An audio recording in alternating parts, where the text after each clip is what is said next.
क्या आप समझती हैं कि ये जो टर्म्स हैं, जो थोड़ा सा सॉफन किया है एटीट्यूड ईरान ने, उससे कोई मुज़ाकरात का सिलसिला आइंदा आने वाले हफ्ते में शुरू हो सकता है पाकिस्तान में जी? देखिए जी, दो बातें। पहली बात तो ये कि ईरान पीछे हटा है अपनी सख्त स्टांस से और उसने फ्लेक्सिबिलिटी का मुजाहरा किया है। और दूसरी बात ये कि थोड़ी टफ टॉकिंग तो की है प्रेसिडेंट ट्रंप ने, लेकिन उन्होंने अभी तक इसको शुरू से कंप्लीटली रिजेक्ट नहीं किया है। और देखिए, जो न्यूक्लियर नॉट थी ना, उस पर जो ईरान ने बात की है वो बहुत अच्छी है। अब जो डिटेल्स सामने आ रही हैं उसमें वो कह रहे हैं कि हम 15 साल का मॉरिटोरियम एक्सेप्ट करेंगे, 3.6 पे एनरिचमेंट को ले जाएंगे। और इसका मतलब है कि 15 साल तक वो जो ओरिजिनली अमेरिका की रिक्वेस्ट थी या अमेरिका की ख्वाहिश थी, रिक्वेस्ट तो क्या, उसको वो मान रहे हैं। उसके बाद वो ये कहते हैं कि इसको आप उससे ना करें, इससे हमारा इंफ्रास्ट्रक्चर को आप खत्म ना करें।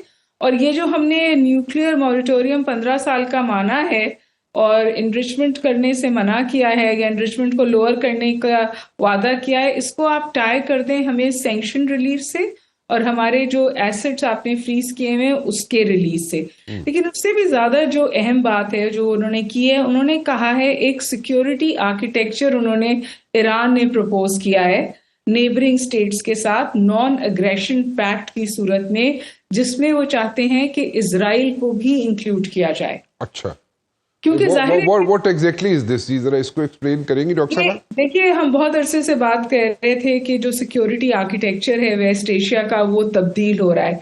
तो इन सम वेज पहला प्रपोजल आया है उस चेंज ऑफ सिक्योरिटी आर्किटेक्चर का ईरान की तरफ से, जहां वो कह रहे हैं कि एक non aggression pact inclusive of Israel, यानी ईरान पर हमला नहीं किया जाएगा। अच्छा। और जो दीगर स्टेट्स हैं वहां पे जो इंफ्रास्ट्रक्चर, जाहिर है उनका इशारा अमेरिकन अड्डों की तरफ है, जो इस्तेमाल हुए ईरान के खिलाफ या आइंदा भी इस्तेमाल हो सकते हैं, वहां उन्हें एक गारंटी चाहिए। ये बात ईरान शुरू से कह रहा है कि आप हमें गारंटी दे दें कि हमारे नेवर अगेन, ये जुमला है उनका, हमारे साथ ये आइंदा नहीं होगा।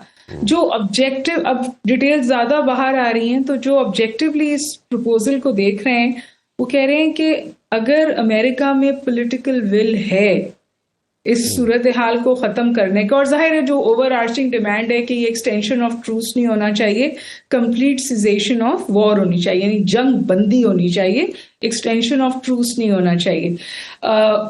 हुर्मुज पे वो मान गए हैं मेरा ख्याल है, न्यूक्लियर पे भी मेरा ख्याल है मान गए हैं, और इस बात पे भी मान गए हैं कि ब्लॉकेट पहले अमेरिका हटाए, इस शर्त से भी वो पीछे हट गए। अब देखना ये है कि क्या अमेरिका के पास इतनी स्पेस है, keeping the Israeli lobby in mind, कि वो नॉन एग्रेशन पैक्ट को मान सके।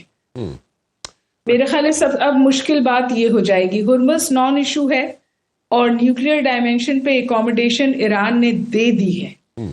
तो अब देखना यह है कि जो गारंटी ईरान मांग रहा है कि मेरे ऊपर दोबारा हमले नहीं किए जाएंगे, वो अमेरिका देता है नहीं। और अगर अमेरिका लिमिटेड वॉर की कंटिन्यूएशन देख रहा है, कोई कोल्ड वॉर वाली सूरत हाल देख रहा है, तो वो खतरनाक है इस सूरत हाल में। कैस्पियन सी की आपको डिटेल्स मुझसे ज्यादा पता है, तो फिर ये लिमिटेड रहेगी नहीं, ये किसी भी वक्त फिर एस्केलेट हो जाएगी। तो व्हाट डू यू थिंक, ये इजराइल जो है वो इस चीज से मान जाएगा, इस पे एग्री कर जाएगा कि नहीं, नेवर अगेन उन पे कोई एग्रेशन शो करेगा ईरान पे इजराइल? तो आपके ख्याल में मानेगा या नहीं मानेगा? until and unless they forgo, until and unless the Iranians forgo all these proxies which are spread all over. हुटीज बिल्कुल, देखिए हमास को तो वो तकरीबन खत्म कर ही चुके हैं, हुटीज और हिजबुल्ला पर फिर शायद इजराइल कुछ चाहेगा। लेकिन अगर ये हम इन प्रिंसिपल मान लिए, अमेरिका और ईरान इस पे बात करने को तैयार हो जाएं, तो फिर शायद मतलब देखिए मुबश्शिर साहब, प्रॉक्सीज की जरूरत नहीं रहती अगर ये पैक्ट हो जाए नॉन अग्रेशन का। और बात यह है कि इजराइल शायद मान जाए, पता नहीं नेतन्याहू माने या ना माने। आज जब हम बात कर रहे हैं तो आज भी तल अवीव में बहुत बड़ा मुजाहरा था ईरान जंग के खिलाफ, लेकिन जो इजराइल में, और जो इजराइल की राइटिस्ट लॉबीज हैं जो इस वक्त अभी इलेक्शंस में जाने वाले हैं, वो हर वक्त प्राइम मिनिस्टर नेतन्याहू को टीज करते हैं कि आपने एक अच्छी अपॉर्चुनिटी खो दी, और उनका मैनिफेस्टो अब जंग में जाने का ये कि we will do what Netanyahu could not do. तो ये अंदर एक पोलराइजेशन ऑफ समझिए पॉइंट ऑफ व्यू भी है, तो ये स्पॉइलर हो सकता है। लेकिन आई पर्सनली थिंक, और जितनी भी मैंने फॉरेन कमेंटेटर्स को पढ़ा इवन फ्रॉम द यूएस, उनका ख्याल है कि फेयरली डिसेंट प्रपोजल है जो 4 पॉइंट दिए हैं ईरान ने। जो एहतशाम साहब कह रहे हैं जनाब के ईरान जो है वो इस वक्त जनाब 0% इनरिचमेंट पर भी तैयार है। आप इससे इत्तेफाक करती हैं?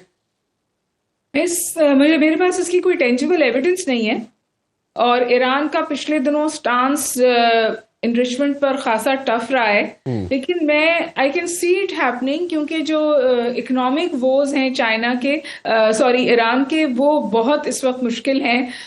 इन्फ्लेशन रेट्स बहुत हाई हैं, 50% अनएम्प्लॉयमेंट रेट है, और जो मैंने आपसे जिक्र किया था ना कि चाइना का असर ईरान की सिफारतकारी पर, उसमें ये चीज बिल्कुल कही जा सकती है कि गिव अमेरिका इट्स विन, जंग बंदी करें, अपने आप को बिल्ड करें, और अगर इसका मतलब है कि आपके एसेट्स रिलीज हो जाते हैं और आपके ऊपर से सैंक्शंस हट जाती हैं, तो फिर आप अपने आप को माशी तौर पर बिल्ड कर सकते हैं। मतलब आई कैन फुली इमेजिन कि चाइना हमेशा इकोनॉमिक पिच को आगे रखता है। जब माओ ज़ेडुंग ने हमें काउंसिल किया था, जब हम इंडिया के साथ एक्टिव कॉन्फ्रंटेशन में थे 60s में, तो उन्होंने कहा था कि मैं आपकी मदद तो कर दूंगा, लेकिन आप पहले अपने आप को इकोनॉमिकली बिल्ड करें।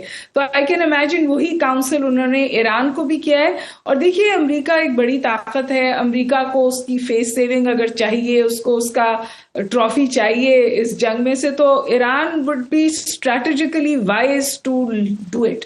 अगर वो अमेरिका को उसका ये विन दे देता है और उसके नतीजे में जंग रुक जाती है कुल्ली तौर पर, उसे एक कम से कम टेंटेटिव सिक्योरिटी गारंटी मिल जाती है, कुछ वहां पे मुआहदे हो जाते हैं और उस सैंक्शन से उसकी जान छूट जाती है और एसेट्स उसके रिलीज हो जाते हैं, तो ईरान इस पोजीशन में होगा कि फिर समझें कि वो एक क्रेडिबल प्लेयर के तौर पर खित्ते में इमर्ज हो।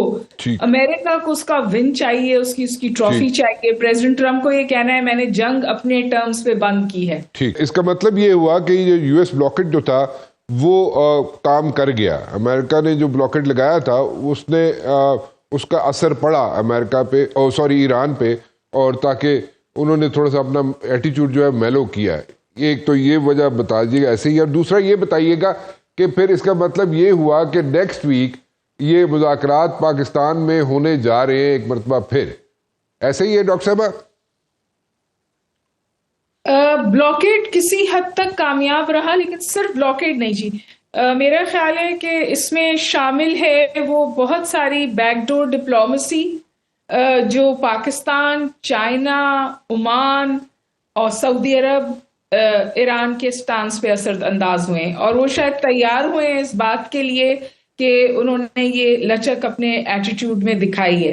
एहतशाम सही कह रहे हैं, ना तो अमेरिका फॉरएवर वॉर इस दफा चाहता है और ना जाहिर है कि ईरान इसको सस्टेन कर सकता है, और अगर उसकी बेसिक रिक्वायरमेंट्स मीट हो रही हैं तो वो अग्री करने को तैयार है, आगे बढ़ने को तैयार है। बल्कि उसने बिल्कुल वाज़ेह तौर पे कहा है कि that ball is in Washington court. अब अमेरिका को जवाब देना है कि वो किस तौर इस जंग को आगे लेके चलना चाहते हैं। लेकिन आपने अभी चाइना के हवाले से बात की थी, वहां में मेरा जाती ख्याल ये है कि बहुत खामोशी से, और शायद हम सब ने अभी रियलाइज भी नहीं किया है, लेकिन चाइना जो है ना वो इज द न्यू वॉशिंगटन। क्योंकि इस वॉर में जितने हमने बैक एंड फोर्थ चाइना में देखी